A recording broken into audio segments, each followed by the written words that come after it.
Ya Rahman, Ya Rahim, Ya Rahman, Ya Rahim. Assalamualaikum warahmatullahi wabarakatuh. Alhamdulillahirabbil alamin, nahmaduhu wa nasta'inuhu wa nastaghfiruh wa na'udzu billahi min shururi anfusina wa min sayyiati a'malina may yahdihillahu fala mudhillalah wa may yudhlil fala hadiyalah. Asyhadu an la ilaha illallah wahdahu la syarikalah wa asyhadu anna sayyidana Muhammadan abduhu wa rasuluhu la nabiyya ba'da. Allahumma shalli ala sayyidina Muhammad wa ala alihi washabihi ajmain, amma ba'du. Rabbi a'udzu bika min hamazati syayatin wa a'udzu bika rabbi ay yahdurun. Subhanaka la ilma lana illa ma 'allamtana innaka antal alimul hakim. La haula wala quwwata illa billahil aliyil azim. Ba'du. Alhamdulillah sahabatku fillah, kita lanjutkan kajian kiat menghadapi kehidupan akhirat dengan 7 T. T yang pertama kita bahas taubatan nasuha, T yang kedua takwa, T yang ketiga hari ini adalah tazkiyah qalbu. Tazkiyah adalah membersihkan al-qalbu, hati. Allah Subhanahu wa taala berfirman dalam surah Asy-Syams, a'udzubillahi minasyaitonir rajim, qad aflaha man zakkaha wa qad khaba man dassaha. Sungguh beruntung orang yang selalu mensucikan hatinya, sungguh rugi orang yang selalu mengotori hatinya. Sehingga Imam Al-Ghazali mengatakan hati itu ibarat raja.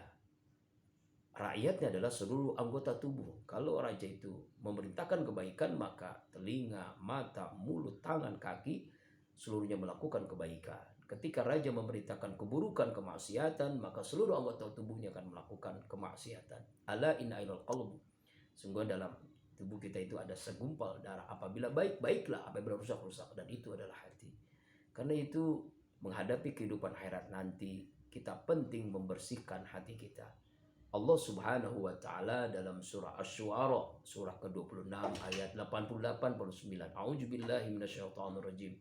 Yauma la yanfa'u malun wala banun illa man atallaha biqalbin salim. Ingatlah pada hari harta, anak, keturunan tidak bermanfaat, tidak bermanfaat kecuali hamba Allah yang menghadap Allah dengan hati yang bersih. Lalu persoalannya bagaimana cara tazkiyah qalbu itu menghadapi kehidupan akhirat nanti. Yang pertama muahadah, janji sungguh-sungguh taat kepada Allah Subhanahu wa taala. Raditu billahi rabba wa bil islami dina wa bi Muhammadin nabiy wa rasul. Aku ridha Allah Tuhan, Muhammad itu adalah Tuhan kita, Muhammad itu Rasulullah SAW adalah nabi kita, Islam adalah agama kita. Ridha. Bahkan setiap kita sholat, kita membaca iftitah, dan memang itu sunnah, tapi kita menanamkan kesadaran di dalam iftitah itu, inna sholati wa nusuki wa mahyaya wa mamati lillahi rabbil alamin. Sesungguhnya sholatku, ibadahku, hidupku, matiku karena Allah, Tuhan Rabbul Alamin. Nah inilah muahadah agar hati kita bersih. Tazkiyah qalbu ini terjadi dalam diri kita. Kita janji kepada Allah agar Allah membersihkan hati kita. Kita janji kepada Allah akan apapun yang kita lakukan karena Allah, mencari ridha Allah.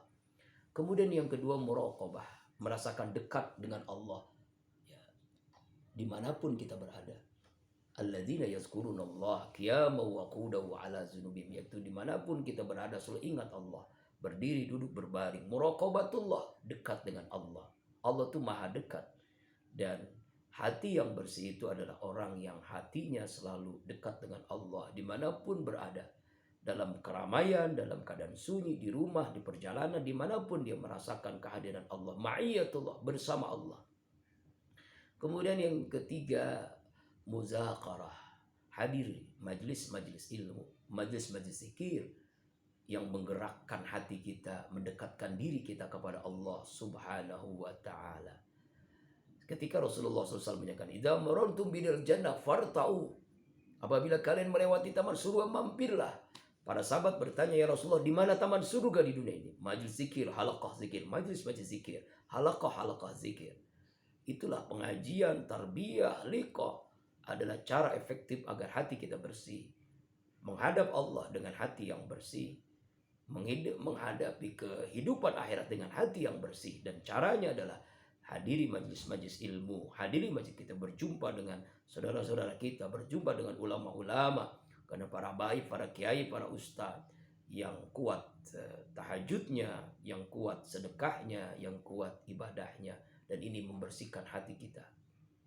Kemudian sahabatku fillah, cara yang berikutnya adalah musahabah, bersahabat dengan orang-orang yang baik, bergaul dengan sahabat-sahabat yang baik, karena mempengaruhi hati kita bersih atau tidak dengan memiliki sahabat-sahabat yang baik.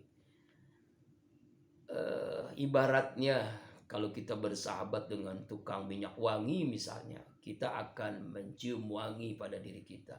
Tapi ketika kita bersahabat, berteman dengan tukang ikan asin, bau asin kita. Bersahabat dengan orang-orang ahli masjid, kita semangat untuk selalu ke masjid. Bersahabat dengan orang-orang ahli tahajud, semangat untuk mendirikan tahajud. Bersahabat dengan orang-orang yang ahli sedekah, semangat kita untuk bersedekah. Tapi ketika kita salah mencari teman, berteman dengan orang yang penjudi, penjilat, koruptor, pemabok, nauzubillah min dzalik, maka dengan sendirinya kita pun lama-kelamaan akan menjadi penjudi, penjilat, pemabok, koruptor, dan nauzubillah min dzalik. Karena itu cari teman yang baik. Innamal mu'minuna ikhwah. Sesungguhnya orang beriman itu adalah bersaudara. Kita dipersaudarakan dengan keimanan kita. Sahabat yang baik mempengaruhi hati yang bersih. Kemudian yang berikutnya adalah mujahadah, sungguh-sungguh dalam ibadah. Serius dalam melaksanakan perintah Allah.